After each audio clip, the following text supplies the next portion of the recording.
بسم اللہ الرحمن الرحیم۔ السلام علیکم دوستو، آر ڈی سٹوریز کو سبسکرائب کر دیں۔ دجال یا مسیحی دجال مسلمانوں کے نزدیک اس شخص کا لقب ہے جو قیامت کی بڑی علامتوں میں سے ایک اور قرب قیامت یعنی آخری زمانہ میں ظاہر ہوگا۔ ہر نبی نے اس کے فتنہ سے اپنی امتوں کو ڈرایا ہے، مگر حضرت محمد صلی اللہ علیہ وآلہ وسلم نے اس کے فتنہ کو انتہائی وضاحت سے بیان فرمانے کے ساتھ ساتھ بہت سی نشانیاں اور اس سے بچاؤ کے طریقے اپنی امت کو سمجھا دیے ہیں۔ احادیث نبویہ میں دجال کا کوئی اصلی نام نہیں آیا۔ اسلامی اصطلاح میں اس کا لقب دجال ہے اور یہ لفظ اس کی پہچان اور علامت بن گیا ہے۔ اس کا فتنہ بہت سخت ہوگا، چنانچہ رسول پاک صلی اللہ علیہ وآلہ وسلم نے فرمایا، آدم کی تخلیق سے لے کر قیامت قائم ہونے تک کوئی بھی فتنہ دجال کے فتنہ سے بڑھ کر نہیں ہے۔ دجال یہودیوں کی نسل سے ہوگا، جس کا قد ٹھگنا ہوگا، دونوں پاؤں ٹیڑھے ہوں گے، جسم پر بالوں کی مرمار ہوگی، رنگ سرخ یا گندمی ہوگا، سر کے بال حبشیوں کی طرح ہوں گے، ناک چونچ کی طرح ہوگی، بائیں آنکھ سے کانا ہوگا، دائیں آنکھ میں انگور کے بقدر ناخنا ہوگا، اس کے ماتھے پر کافر لکھا ہوگا جسے ہر مسلمان بآسانی پڑھ سکے گا۔ اس کی آنکھ سوئی ہوگی مگر دل جاگتا رہے گا۔ شروع میں وہ ایمان اصلاح کا دعویٰ لے کر اٹھے گا، لیکن جیسے ہی تھوڑے بہت متبعین میسر ہوں گے وہ نبوت اور پھر خدائی کا دعویٰ کرے گا۔ اس کی سواری بھی اتنی بڑی ہوگی کہ اس کے دونوں کانوں کا درمیانی فاصلہ ہی 40 گز کا ہوگا۔ ایک قدم تا حد نگاہ مسافت کو طے کر لے گا۔ دجال پکا جھوٹا اور اعلیٰ درجے کا شبد باز ہوگا۔ اس کے پاس گلوں کے ڈھیر اور پانی کی نہریں ہوں گی۔ زمین میں مدفون تمام خزانے باہر نکل کر شہد کی مکھیوں کی مانند اس کے ساتھ ہوں گے۔ جو قبیلہ اس کی خدائی پر ایمان لائے گا، دجال اس پر بارش برسائے گا، جس کی وجہ سے کھانے پینے کی چیزیں ابل پڑیں گی، درختوں پر پھل آ جائیں گے۔ کچھ لوگوں سے آ کر کہے گا کہ اگر میں تمہارے ماں باپوں کو زندہ کر دوں تو تم کیا میری خدائی کا اقرار کرو گے؟ لوگ اسبات میں جواب دیں گے۔ اب دجال کے شیطان ان لوگوں کے ماں باپوں کی شکل لے کر نمودار ہوں گے۔ نتیجتاً بہت سے افراد ایمان سے ہاتھ دھو بیٹھیں گے۔ اس کی رفتار آندھیوں سے زیادہ تیز اور بادلوں کی طرح رواں ہوگی۔ وہ کرشموں اور شبدہ بازیوں کو لے کر دنیا کے ہر چپا کو روندے گا۔ تمام دشمنان اسلام اور دنیا بھر کے یہودی امت مسلمہ کے بغض میں اس کی پشت پناہی کر رہے ہوں گے۔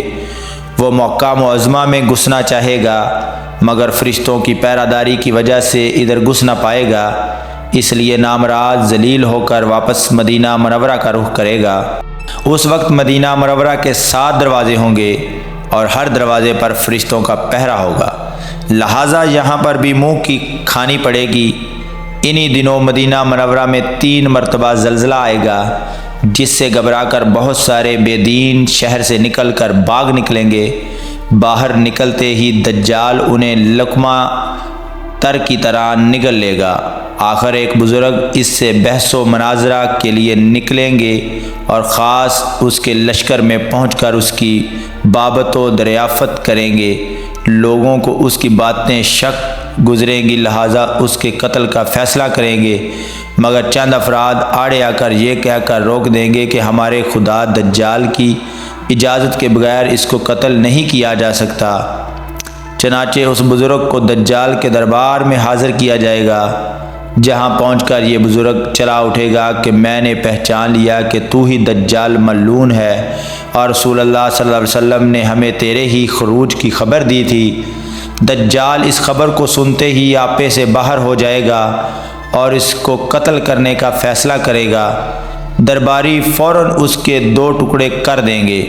دجال اپنے حواریوں سے کہے گا کہ اب اگر میں اس کو دوبارہ زندہ کر دوں تو کیا تم کو میری خدائی کا پختہ یقین ہو جائے گا؟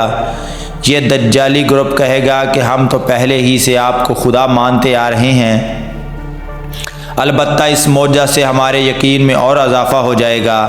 دجال اس بزرگ کے دونوں ٹکڑوں کو اکٹھا کر کے زندہ کرنے کی کوشش کرے گا۔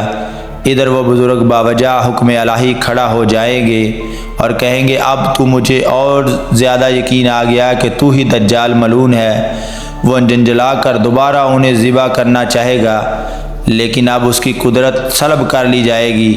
دجال شرمندہ ہو کر انہیں اپنی جہنم میں جھونک دے گا، لیکن یہ آگ ان کے لیے ٹھنڈی اور گلزار بن جائے گی۔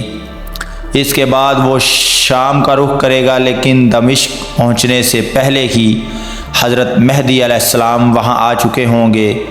دجال دنیا میں صرف 40 دن رہے گا، ایک دن 1 سال، دوسرا 1 مہینہ اور تیسرا 1 ہفتہ کے برابر ہوگا، بقیہ معمول کے مطابق ہوں گے۔ امام مہدی علیہ السلام دمشق پہنچتے ہی زور و شور سے جنگ کی تیاری شروع کر دیں گے، لیکن صورتحال بظاہر دجال کے حق میں ہوگی، کیونکہ وہ اپنے مادی افرادی طاقت کے بل پر پوری دنیا میں دھاک بٹھا چکا ہوگا۔ اس لیے عسکری طاقت کے اعتبار سے تو اس کی شکست بظاہر مشکل ہوگی، مگر اللہ کی تائید اور نصرت کا سب کو یقین ہوگا۔ حضرت مہدی علیہ السلام اور تمام مسلمان اسی امید کے ساتھ دمشق میں دجال کے ساتھ جنگ کی تیاریوں میں ہوں گے۔ تمام مسلمان نمازوں کی ادائیگی دمشق کی قدیم شہرہ آفاق مسجد میں جامعہ اموی میں ادا کرتے ہوں گے۔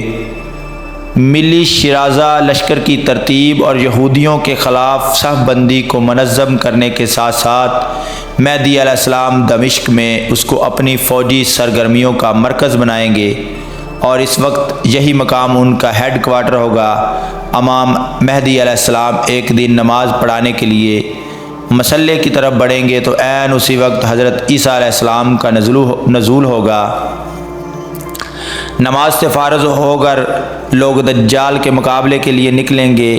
دجال حضرت عیسیٰ علیہ السلام کو دیکھ کر ایسے گلنے لگے گا جیسے نمک پانی میں گل جاتا ہے، پھر حضرت عیسیٰ علیہ السلام آگے بڑھ کر اس کو قتل کر دیں گے، اور حالت یہ ہوگی کہ شجرہ و حجر آواز لگائیں گے کہ اے روح اللہ میرے پیچھے یہودی چھپا ہے، چنانچہ وہ دجال کے چیلوں میں سے کسی کو بھی نہ چھوڑیں گے۔